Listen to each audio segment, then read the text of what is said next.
We're going to start off today's episode by asking you a simple question. Are you a fan of the Packers draft class? If so, do me one big favor. Go down there, hit that thumbs up button.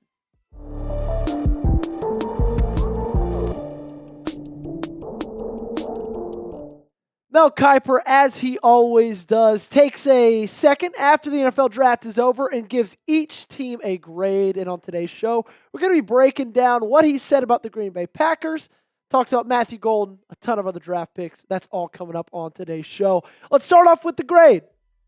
Decent, a B. One of those grades when, you're in school. You're not going to hang it up on the fridge, but you're not going to throw it in the garbage, try to hide it from your parents either. It's very similar to what I gave this draft class as well. It started off with a bang. Matthew Golden in round 1. They hit wide receiver twice in the first 3 rounds. Barryn Sorrell, the edge out of Texas, I really, really love that selection as well. But then on the tail end of day 3, some selections were a little bit confusing. Some guys have a lot of awesome promise, like Collin Oliver, Micah Robinson, maybe even possibly. But overall, I wasn't thrilled about this draft. You guys know, I talked about it on Saturday night, or Sunday night, excuse me. Nope, Saturday night. Man, it's all been a blur. I gave it a B-. Thought it was good in the first couple of days. And even in the first couple of days, there were still some head-scratching selections. But I thought it was fine. There's some more needs I thought needed to be addressed. But that first round selection I was really excited about. Mel Kiper was as well. Here's what he had to say about Matthew Golden. They've had plenty of chances to draft first-round playmakers and didn't take them. The streak ended, though, with Matthew Golden becoming Green Bay's first wide receiver in round 1 since Javon Walker in 2002. I love this pick, and I made it my headliner in Thursday night's Winners File. Golden is a smooth route runner and can sneak behind the defense with his 4.29 speed. Love will look his way early and often, and he could quickly step into the wide receiver role in Green Bay. I gave the Golden pick an A because ever since we started this channel about 3 months ago, I have talked ad nauseum. Almost every single episode, it feels like, that this team needs a wide receiver to step up and be that wide receiver 1. Everybody else in this room has gotten a chance to do so, and they haven't done it yet. And now you give Jordan Love, a guy like Matthew Golden, who is an incredible route runner. He has awesome hands as well. And just at the end of the day, he's a flat touchdown scorer, alrighty? You gave him a guy like that, this offense gets a lot better. This wide receiver room gets a lot better because I think guys will benefit off of just being in the same wide receiver room as Matthew Golden. It's red pin time. We've been asking you to grade a lot over the past couple of days. We're not stopping anytime soon. Grade the Packers draft class for me in the comment section down below. A, B, C, D, or F. Do it right now. Let's talk a little bit more about Matthew Golden. His 40 time was a 4.29, the number 1 fastest wide receiver, the second fastest player just behind Maxwell Harrison.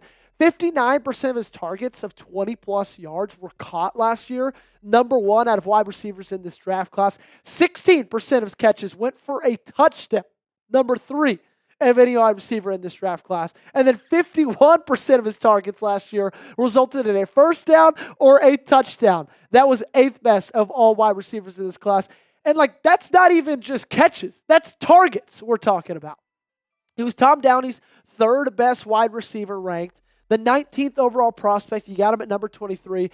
He's not just fast, but he's incredibly patient in his route running as well. And his ability to change speeds mixed with his body control is absolutely unreal. This dude can stop on a dime.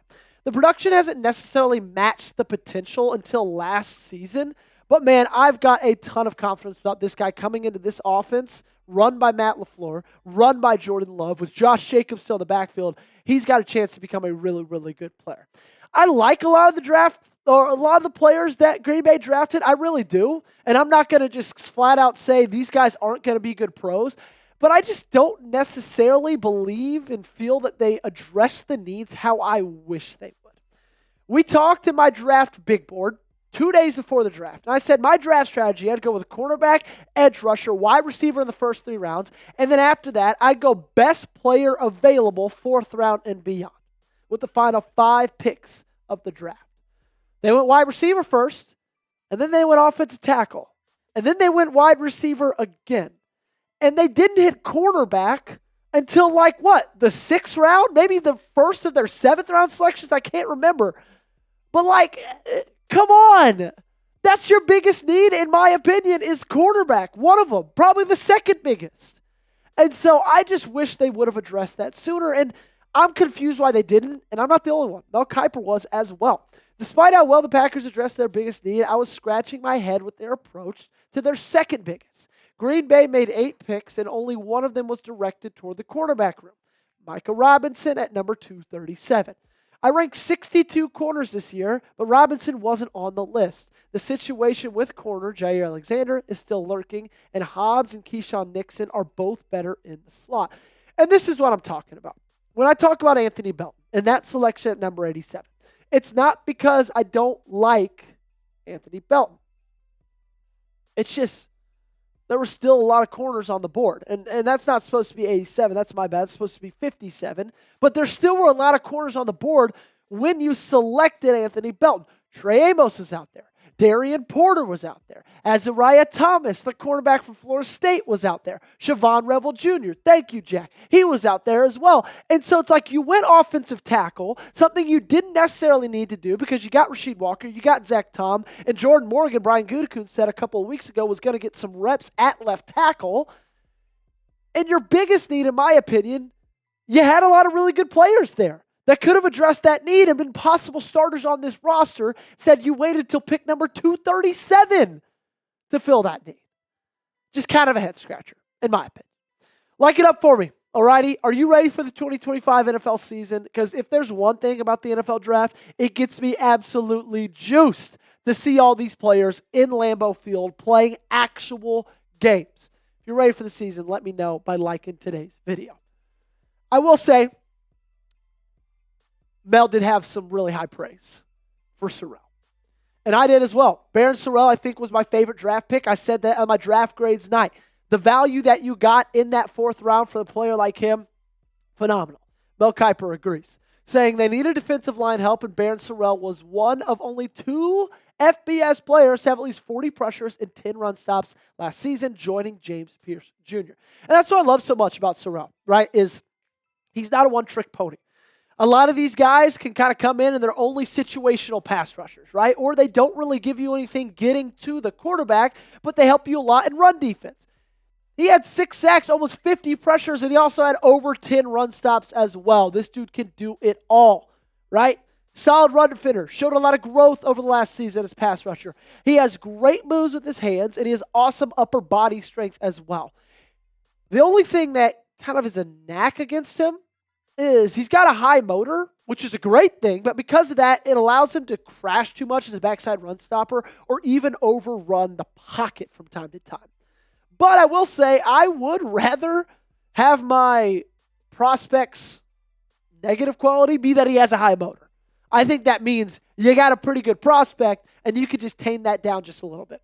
Barryn Sorrell was my favorite pick of the draft. I love the pick of Matthew Golden.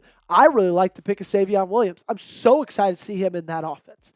But the player you got in Sorrell in that 4th round, I think, was amazing value. And also him being in Green Bay still, coming out, everybody cheered for him. I think that was really exciting as well. Be honest for me down below. Which draft pick was your favorite? I said Sorrell is mine. You can copy me if you want, or you can pick your own one. Just let me know in the comment section down below. Mel Kiper, grade him a B. Like I said, a ton of other platforms do grades as well. Dane Brugler didn't grade. He just rated teams, ranked them rather. Packers is 20th, so bottom half of the league. I kind of tend to agree with that. Bleacher Report was not happy. They gave him a C+.